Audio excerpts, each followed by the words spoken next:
Se dice que el trono más alto es también el más solitario, y que a veces lo que destruye a un rey no es la espada del enemigo, sino el puñal invisible del desprecio, del poder maldito, de una pasión prohibida o de la traición que duerme a su lado. Esta es la historia de un soberano singular, un rey que desafió las normas de su época, que amó como quiso y que pagó el precio más brutal por ello. Hoy te llevaremos a lo más sombrío de la historia medieval inglesa, a una cámara fría y húmeda donde una vida real se apagó entre gritos ahogados y fuego ardiente. Una historia que fue enterrada, silenciada y que aún hoy se resiste a morir, la de Eduardo II de Inglaterra. La historia de Eduardo II no comienza en una cámara de tortura, sino en la cuna de una de las monarquías más temidas de Europa. Él nació en 1284 como el cuarto hijo de Eduardo I, un rey guerrero, despiadado y respetado, conocido por su fuerza militar y su dominio sobre Gales. Su padre era la imagen clásica del monarca medieval, viril, autoritario, temido y obedecido. Eduardo II, desde el principio, fue su opuesto. Su infancia estuvo marcada por una relación distante con su padre y una personalidad que muchos consideraban distinta. En una corte donde la masculinidad era moneda de poder, Eduardo prefería rodearse de artistas, de hombres jóvenes, de placeres refinados y mostraba poco interés por los asuntos bélicos. En un mundo donde el rey debía ser un león, él era un cisne.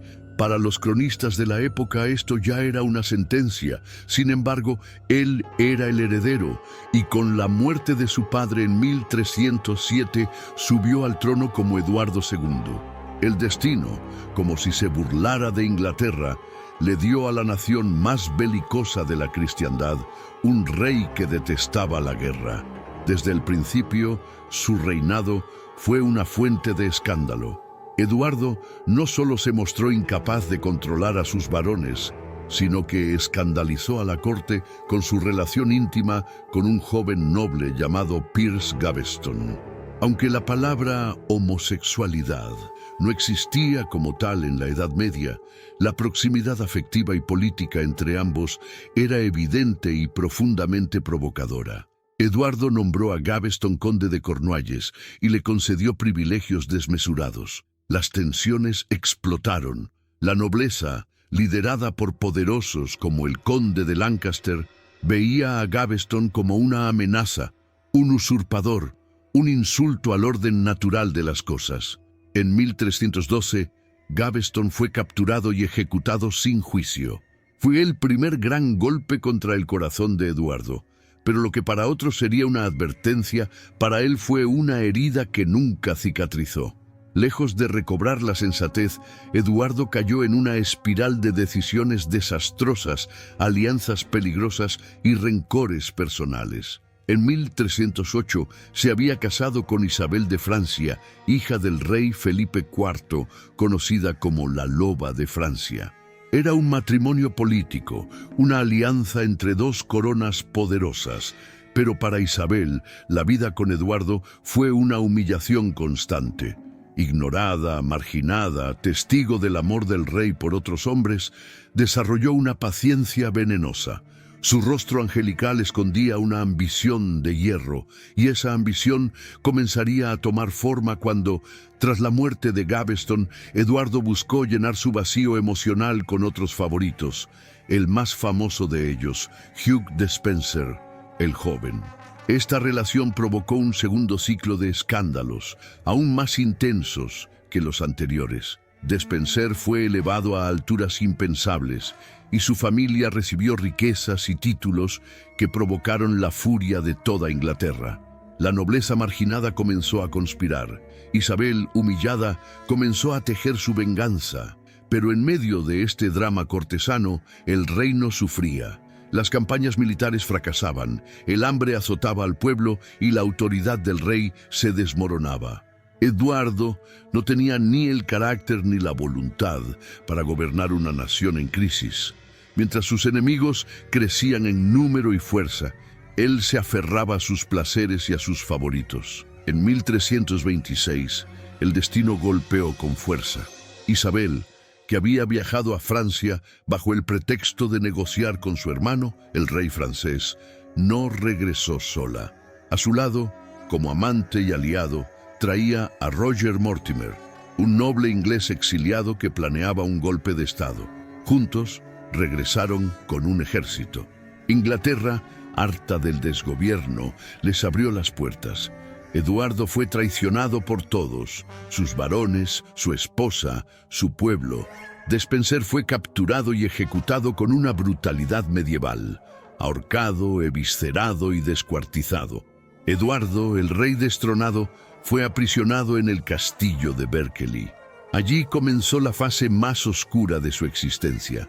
A partir de ese momento, la historia se bifurca entre la versión oficial y los susurros que sobrevivieron a los siglos. Lo que está claro es que Eduardo fue obligado a abdicar en favor de su hijo, el futuro Eduardo III. Lo que no está claro es cómo y por qué murió meses después. La versión tradicional sostiene que fue asesinado el 21 de septiembre de 1327. Y aquí comienza el verdadero horror.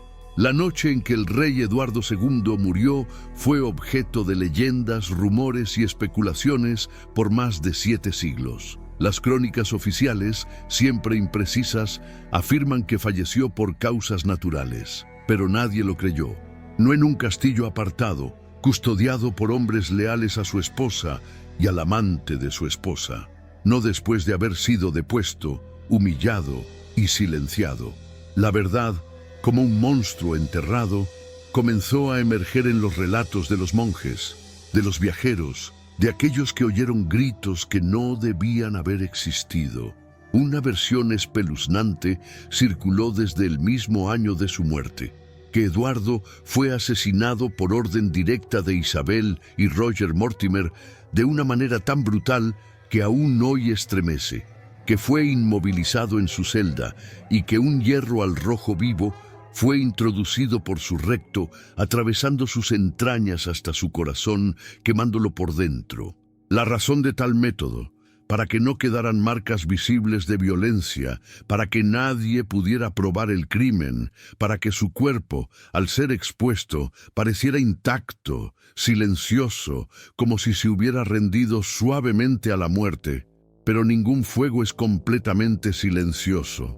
Las leyendas cuentan que sus gritos fueron tan profundos, tan desgarradores, que aún resuenan en las piedras del castillo de Berkeley, que los animales huyeron aquella noche, que los guardias temblaron, que el propio infierno se abrió por un instante para devorar a un rey que había amado demasiado, odiado demasiado y reinado sin comprender el peso de su corona. Sin embargo, incluso este relato brutal no fue suficiente para cerrar el capítulo. En los años que siguieron, comenzaron a circular historias aún más inquietantes, que Eduardo no había muerto, que logró escapar, que vivió oculto en algún monasterio europeo, que fue visto en Italia o en Francia, o incluso en tierras lejanas, disfrazado de eremita. Una carta conocida como la Fiester Letter, escrita años después, afirmaba que el rey había sobrevivido al intento de asesinato y vivía en secreto bajo protección. Para algunos, esto era una muestra de esperanza. Para otros, una prueba más de que la historia oficial mentía. Pero, independientemente de su veracidad, la existencia de estos relatos solo subraya una verdad profunda. Nadie quería aceptar la muerte de Eduardo como algo simple. No podía haber muerto así. No un rey de Inglaterra, no un hijo de reyes, no un hombre que a pesar de todos sus errores fue víctima de una traición familiar sin igual. El reinado de Eduardo II fue, en muchos sentidos, una tragedia escrita desde su infancia. Nunca quiso ser un líder militar, nunca tuvo interés en el arte de gobernar. Fue un hombre atrapado entre el deber y el deseo, entre el papel que debía interpretar y la vida que anhelaba vivir. En una época en que el trono exigía fuerza, disciplina y una imagen impenetrable de virilidad, Eduardo eligió el afecto, eligió el amor, eligió la compañía de aquellos que lo hacían sentir visto, aunque eso significara sellar su destino con fuego. Pero esta historia no es solo un retrato de debilidad, es en el fondo una exploración del alma humana confrontada al poder absoluto. Eduardo, así como muchos otros reyes, fue rodeado por lobos disfrazados de consejeros. Su sensibilidad, que en otro contexto podría haber sido una virtud, fue utilizada como arma contra él. Y su trágica muerte, si realmente ocurrió como se dice, fue una ejecución simbólica, no solo de su cuerpo, sino de todo lo que representaba. Isabel, su esposa, se convirtió en reina regente tras su caída. Por un tiempo, junto a Mortimer, gobernó con mano de hierro. Pero la historia, como suele ocurrir, no perdona. En 1330, su hijo Eduardo III, con solo 18 años, dio un golpe de estado. Mortimer fue capturado y ejecutado. Isabel fue confinada de por vida en un castillo. La corona volvió a manos masculinas y el nombre de Eduardo II comenzó a ser borrado, distorsionado, deformado. A partir de ese momento, su figura fue ridiculizada en crónicas y documentos. Fue llamado débil, afeminado, indigno. Se construyó una narrativa para justificar su caída, pero la verdad era mucho más compleja. Eduardo no fue un gran rey, pero tampoco fue el monstruo que pintaron. Fue quizás el primer monarca inglés que desafió abiertamente las normas de género, de poder y de sexualidad en una época brutalmente intolerante. Su historia nos obliga a mirar con ojos nuevos el pasado, a entender que la historia no es escrita solo por los vencedores, sino también por los verdugos, y que el silencio de un rey asesinado no siempre es prueba de su culpa, sino de la culpa de aquellos que lo hicieron callar. Los restos de Eduardo reposan en la Catedral de Gloucester. Su tumba, adornada con detalles góticos, atrae a visitantes de todo el mundo, pero mientras los turistas observan en silencio, pocos saben lo que ese sepulcro representa. No es solo una tumba, es un testimonio, un recordatorio de que hasta los reyes pueden ser víctimas de sus propias coronas. Y así llegamos al verdadero dilema de esta historia. ¿Qué destruyó a Eduardo II? Su falta de fuerza, su exceso de confianza en aquellos a quienes no debía amar.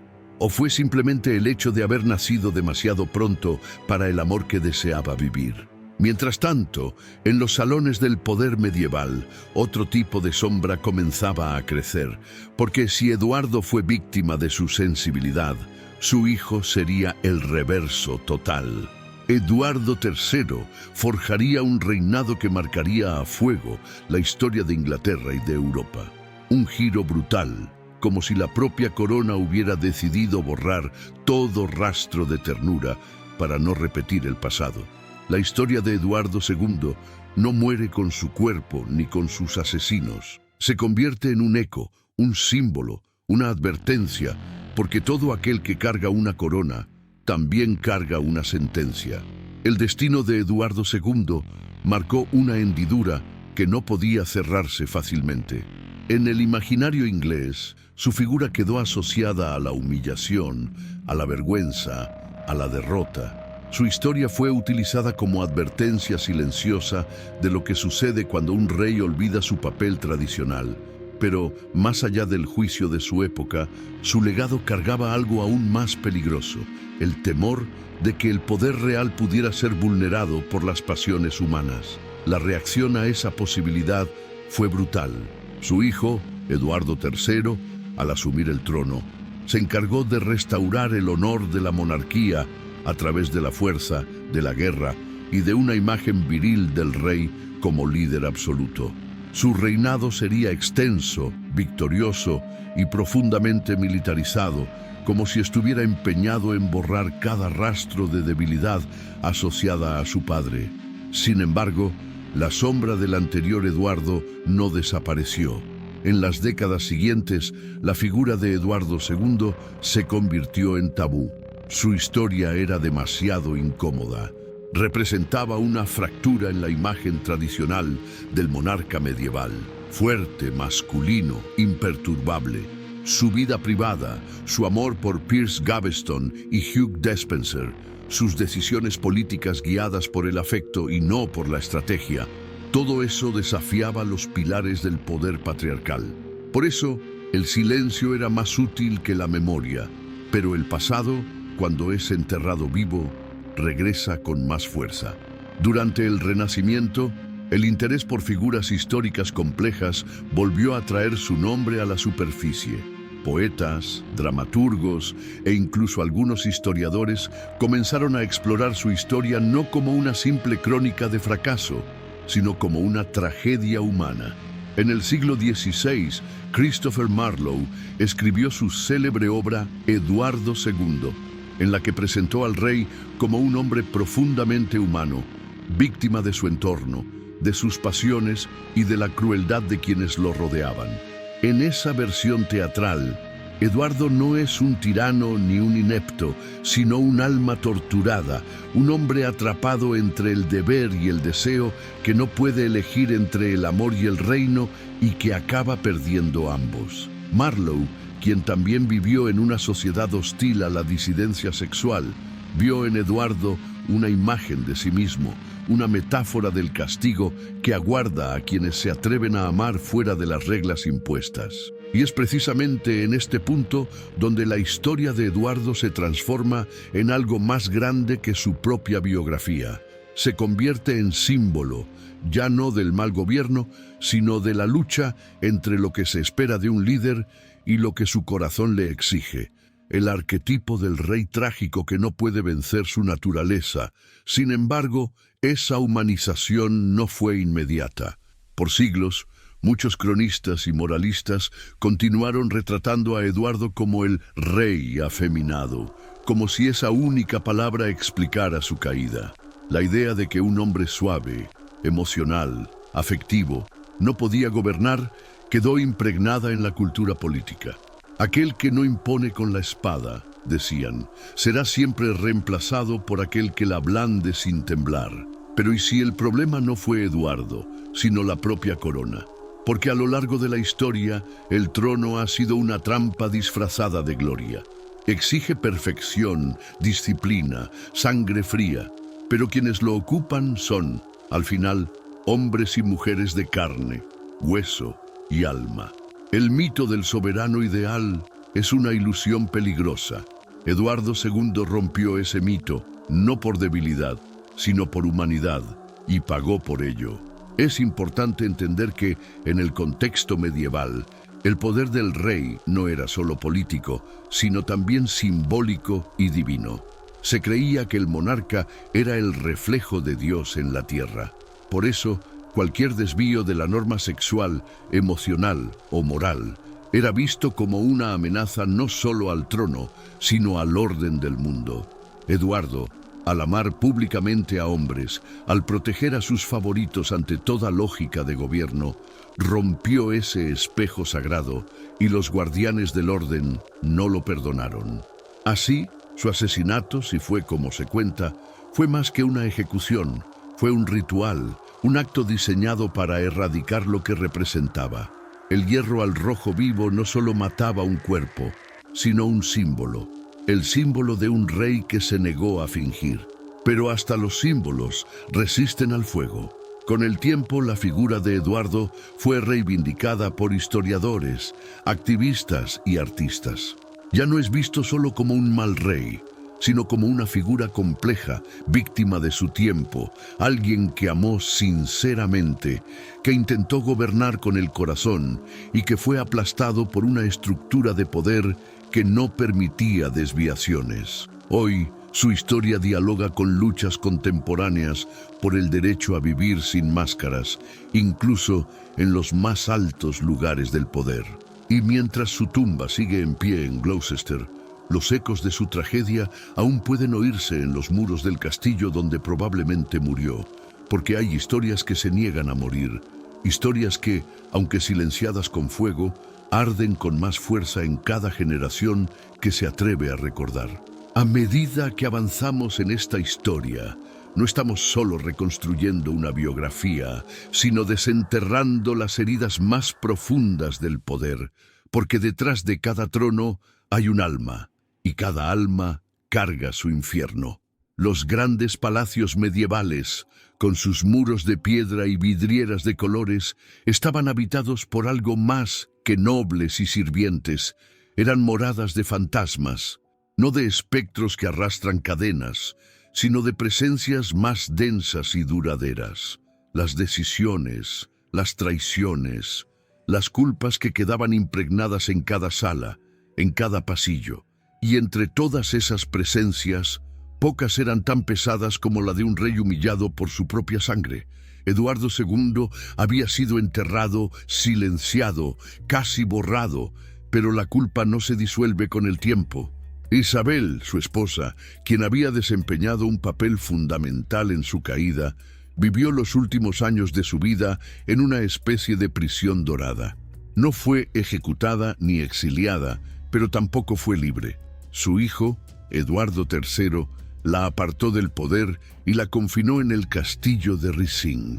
Allí, por décadas, sobrevivió a todos los que un día la aclamaron como la loba de Francia, la reina que se volvió contra su esposo y reinó a través de su amante. El precio de su ambición fue la soledad. La historia oficial intentó redimirla. Se decía que actuó por el bien de Inglaterra, que quiso salvar el reino de la ineptitud de su esposo. Pero en los susurros de las crónicas y en los poemas escritos en las sombras, su figura se volvió trágica. Una reina que destruyó al hombre que la hizo reina, que dio vida a un heredero solo para que éste, al crecer, le arrebatara todo lo que ella había construido con sangre. Roger Mortimer, su aliado y amante, no tuvo tanta suerte. Eduardo III lo ejecutó públicamente en 1330. Fue ahorcado como traidor, sin títulos, sin misericordia. Su cadáver fue exhibido como advertencia, y con su muerte, el joven rey envió un mensaje claro. El poder no se comparte, no se traiciona, no se hereda por amantes, se conquista y se impone.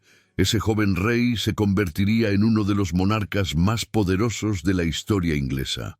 Inició la Guerra de los 100 años, expandió el territorio, reforzó el parlamento y consolidó la imagen del monarca como guerrero. Su armadura reemplazó el manto ceremonial de su padre. Su lanza habló donde la voz de Eduardo II fue silenciada. Y sin embargo, en cada gesto de autoridad también habitaba el espectro de lo que no debía repetir. Pero un reinado puede ser sin sombras, sin cargar los pecados de quienes le precedieron. A lo largo del siglo XIV, Inglaterra vivió una transformación. Las ideas feudales comenzaron a desmoronarse. La peste negra llegó con fuerza, diezmando a la población. Las revueltas campesinas pusieron en jaque a la nobleza, y el recuerdo de un rey frágil, incapaz de controlar a sus nobles, se convirtió en una herida abierta que no cicatrizaba. Cada rey posterior a Eduardo II sintió, en mayor o menor medida, la necesidad de diferenciarse de él, de demostrar fuerza, frialdad, implacabilidad.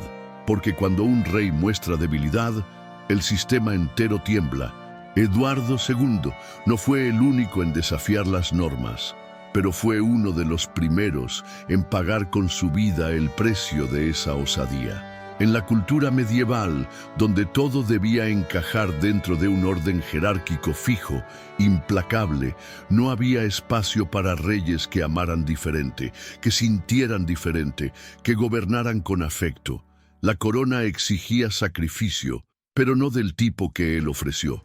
No bastaba ser hijo de reyes, era preciso encarnar un ideal que aplastaba al hombre.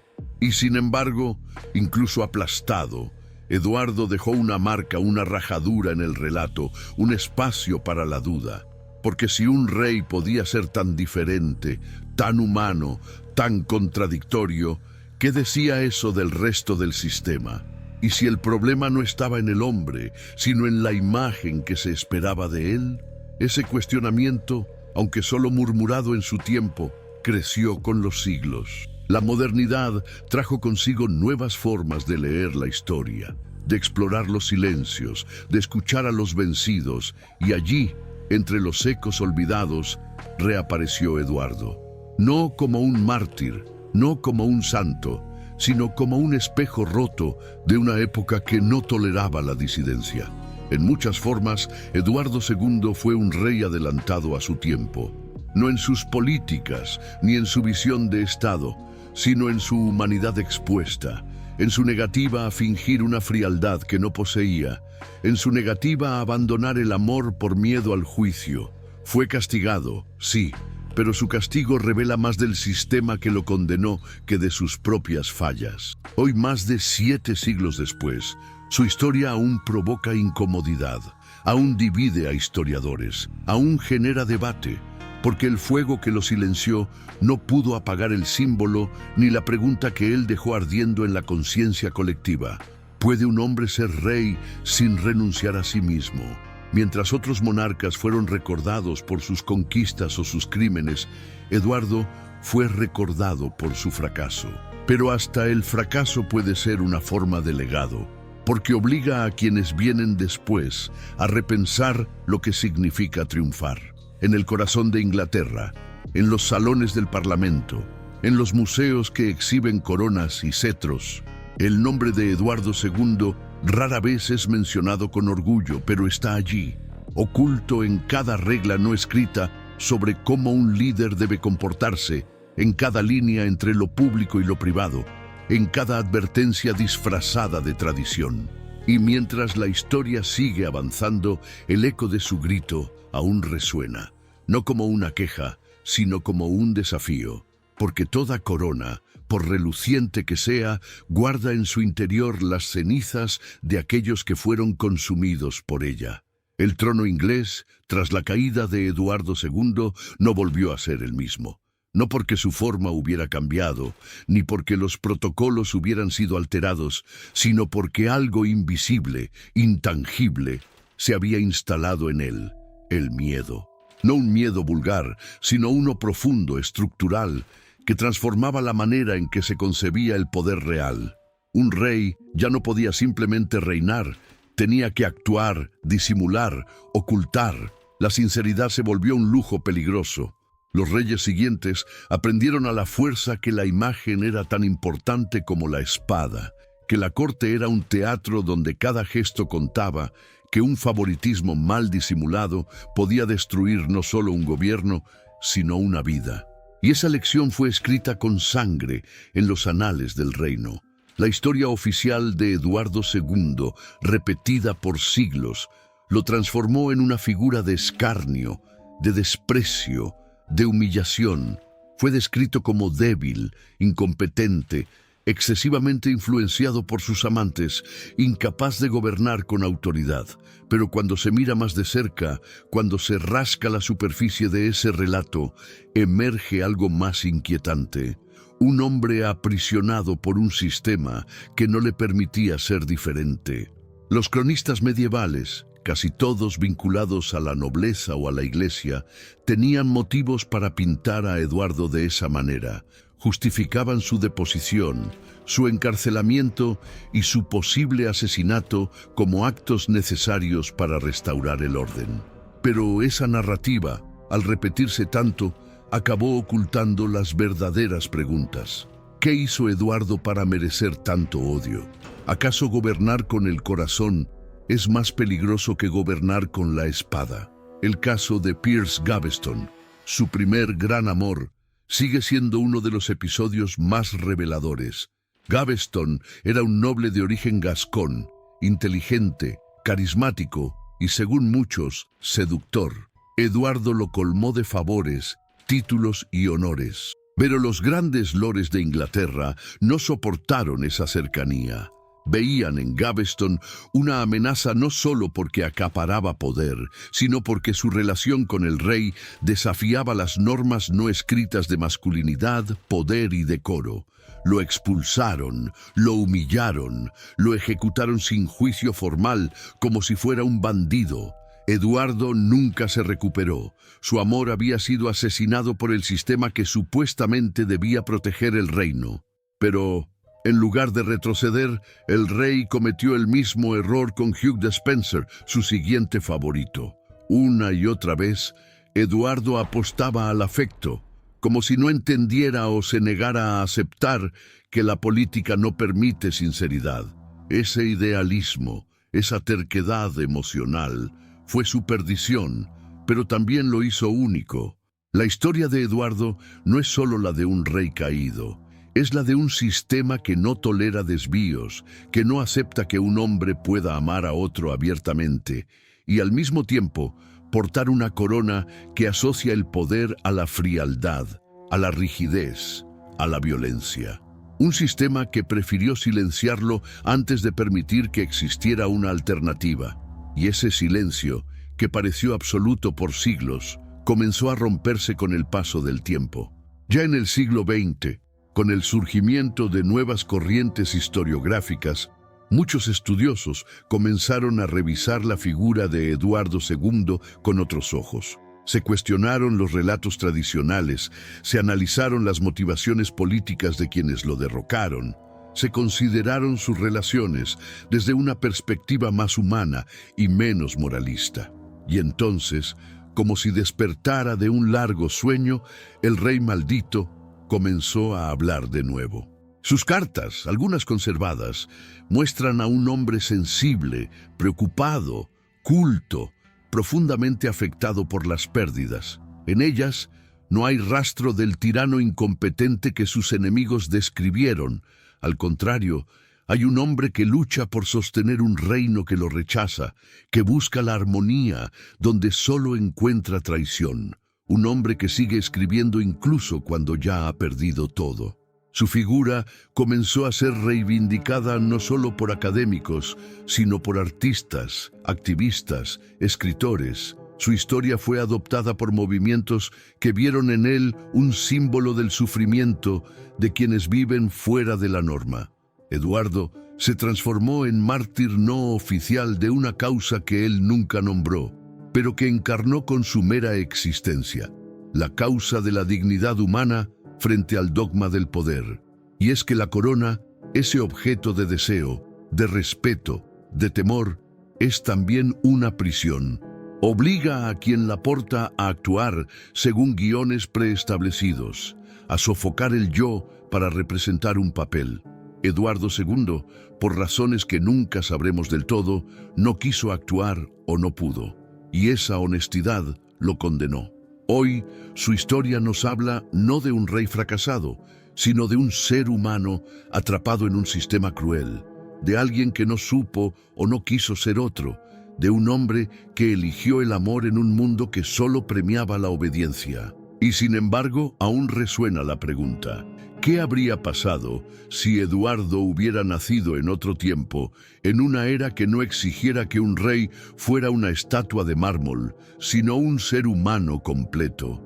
Esa pregunta nos conduce, inevitablemente, a un abismo más profundo, porque no se trata solo de Eduardo, se trata de todos los que vinieron después, de todos los que portaron una corona y aprendieron que el precio del poder es el silencio, que lo que no encaja es eliminado, que no hay lugar para las emociones en el centro del imperio. Pero el eco de esa represión persiste en cada ceremonia, en cada protocolo, en cada discurso cuidadosamente redactado por asesores, en cada sonrisa forzada, en cada abrazo que no se da, porque el poder, cuando exige deshumanización, se transforma en una forma sutil de tortura. En la noche en que Eduardo fue llevado al castillo de Berkeley, Inglaterra parecía sumida en un extraño letargo. Había una inquietud que no se nombraba.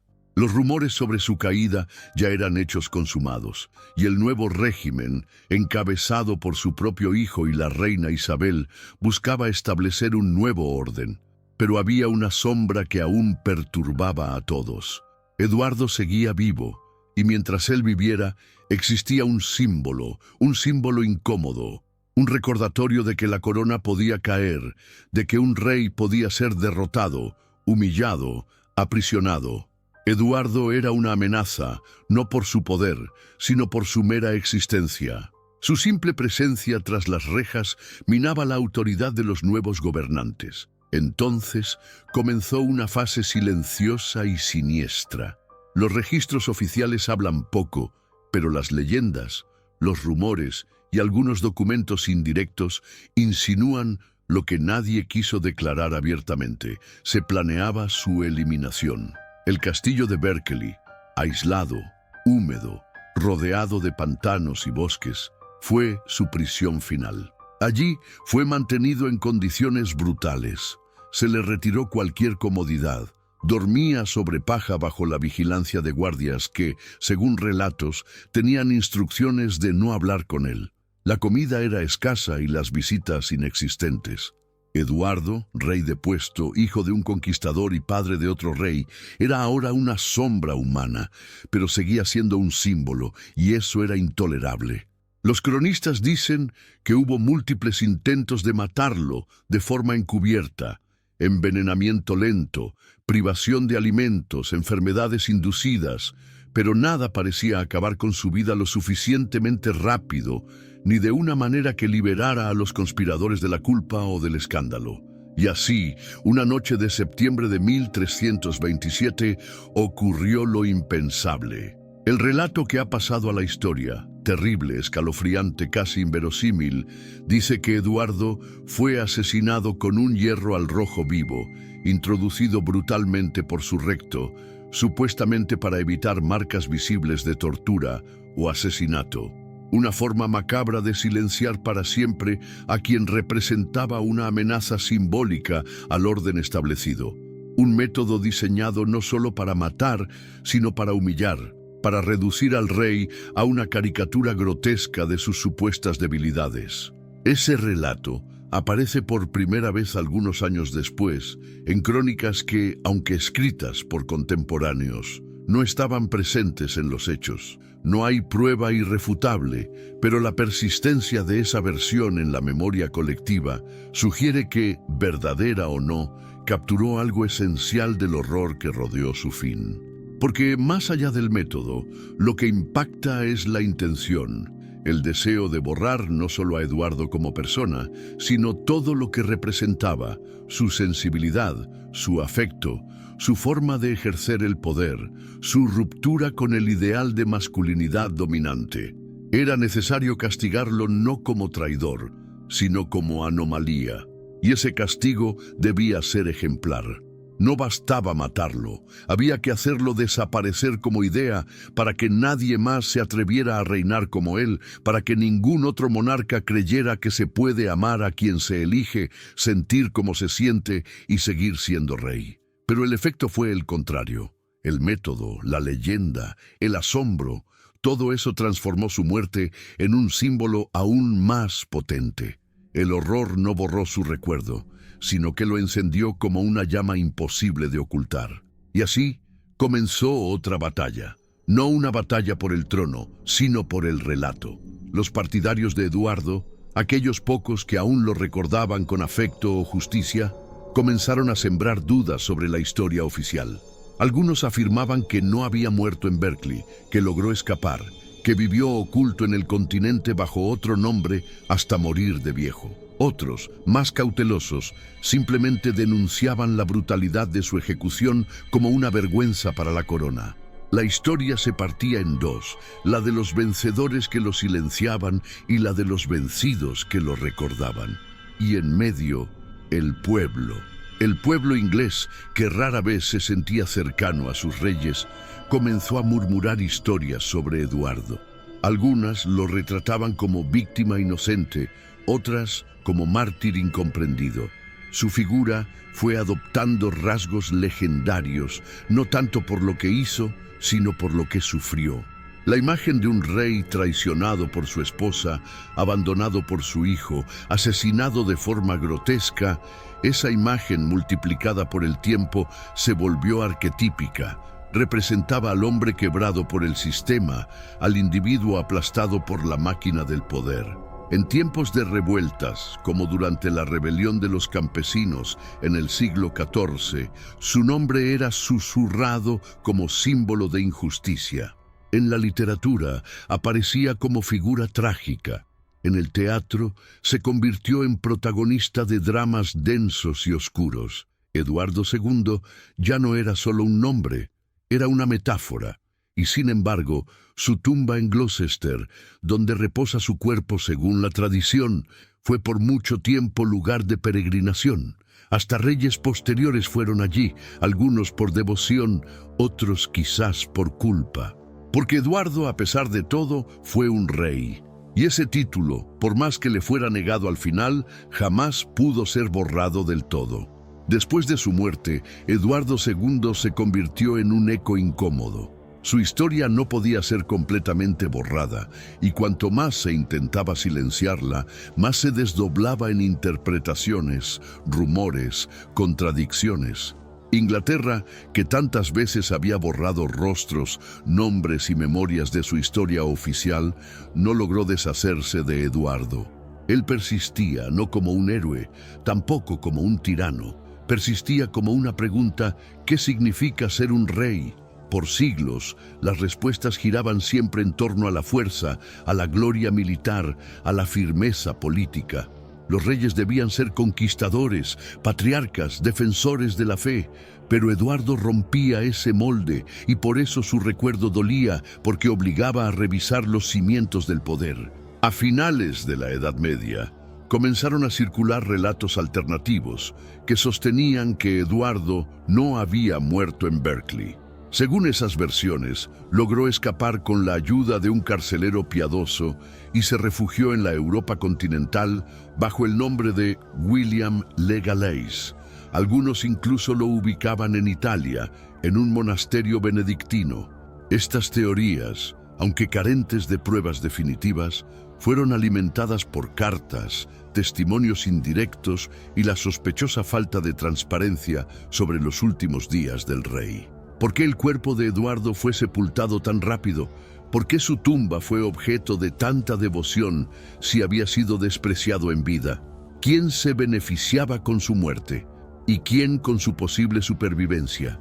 Esas preguntas, aunque marginales por siglos, comenzaron a resonar con más fuerza con el paso del tiempo, porque lo que estaba en juego no era simplemente el destino de un hombre, sino el control de la narrativa. La historia es escrita por los vencedores, se decía, pero en el caso de Eduardo, los vencidos también susurraban su versión, y esas voces, tenues al principio, se fortalecieron con la llegada de nuevas sensibilidades. Ya en el siglo XIX, con el auge del romanticismo, Eduardo fue redescubierto como figura trágica.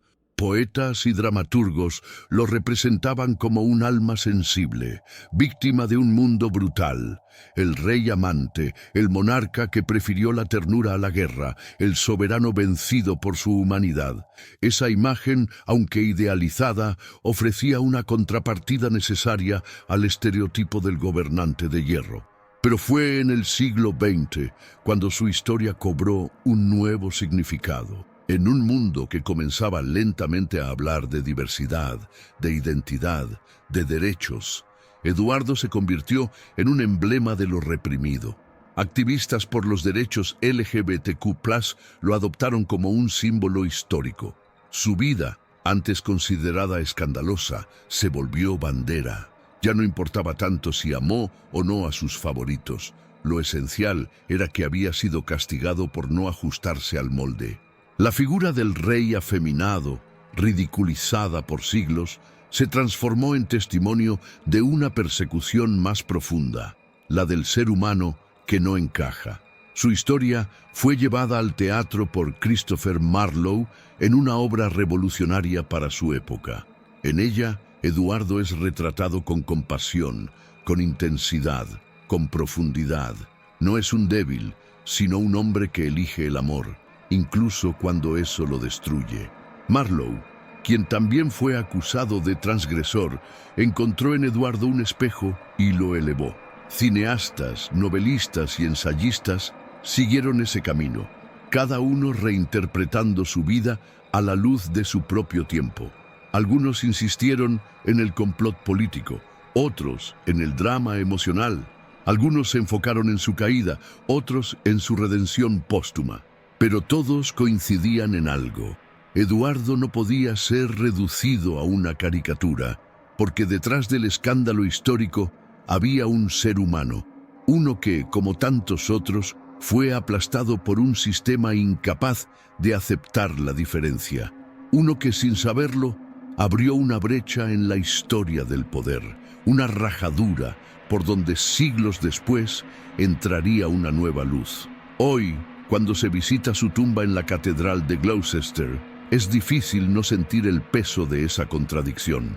Allí descansa un rey que fue odiado por los poderosos y recordado por los olvidados. Un hombre que desafió la lógica de su tiempo y pagó el precio más alto. Su sepulcro austero, digno, recibe flores. A veces, discretamente, alguien deja una bandera arcoíris, un gesto silencioso que conecta pasado y presente. Eduardo no es un mártir en el sentido tradicional. No murió por una causa declarada, pero su vida, su lucha y su sufrimiento han inspirado a muchos. Y eso es, quizás, lo más subversivo, que un rey condenado por amar, condenado por sentir, se haya transformado en símbolo de dignidad. Y mientras su historia siga siendo contada, no habrá victoria total para sus verdugos, porque el relato es una forma de justicia, y en ese relato, Eduardo ha vuelto a ser rey. El eco de los pasos en los corredores de Berkeley ya no suena. Las llamas que consumieron cartas, decretos, confesiones y nombres se extinguieron hace siglos. Pero hay algo que ninguna pira ha logrado destruir: la memoria. Eduardo II no fue el rey que Inglaterra esperaba. Fue un hombre contradictorio, débil en lo político y obstinado en lo personal. Fue amado y odiado con la misma intensidad. Fue fiel a sus afectos y ciego a los peligros.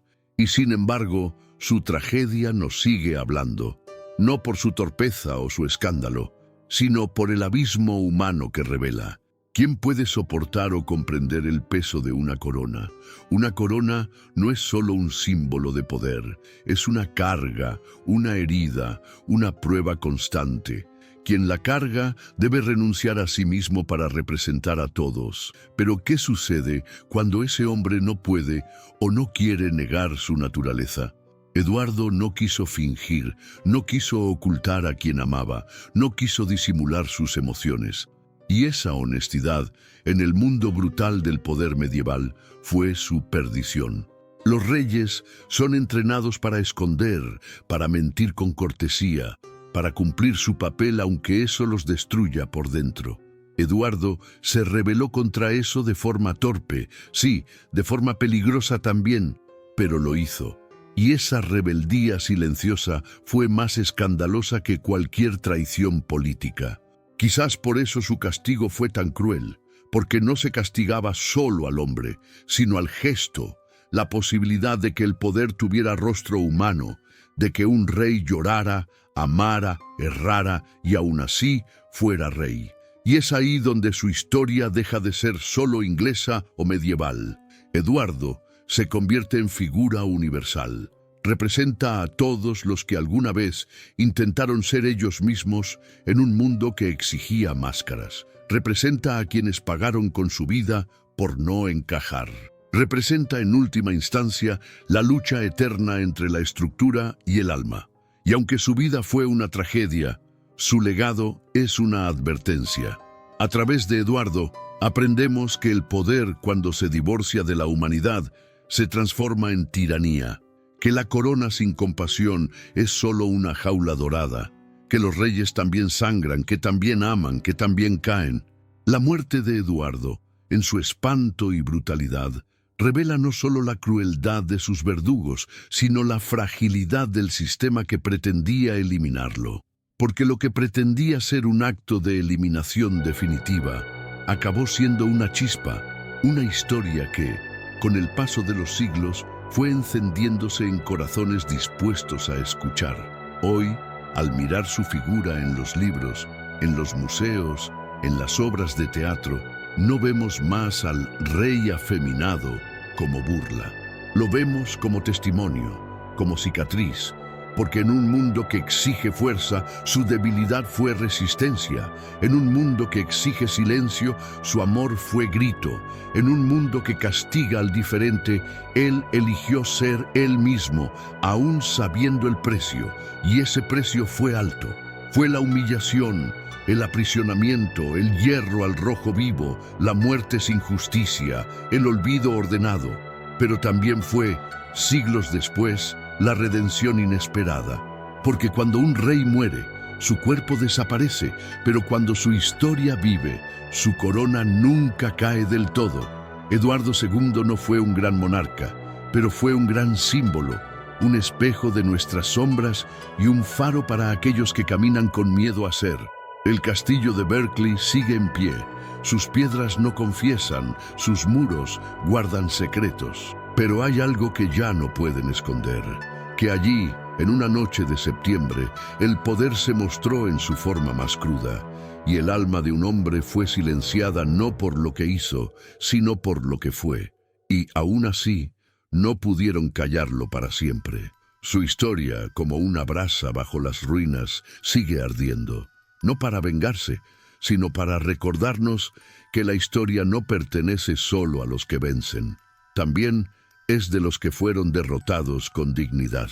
Y mientras exista quien cuente esta historia, Eduardo II seguirá reinando, no en tronos de piedra ni en listas de sucesión, sino en la memoria de todos aquellos que han entendido que ser uno mismo, incluso en la cima del poder, es el acto más subversivo y más valiente que puede existir.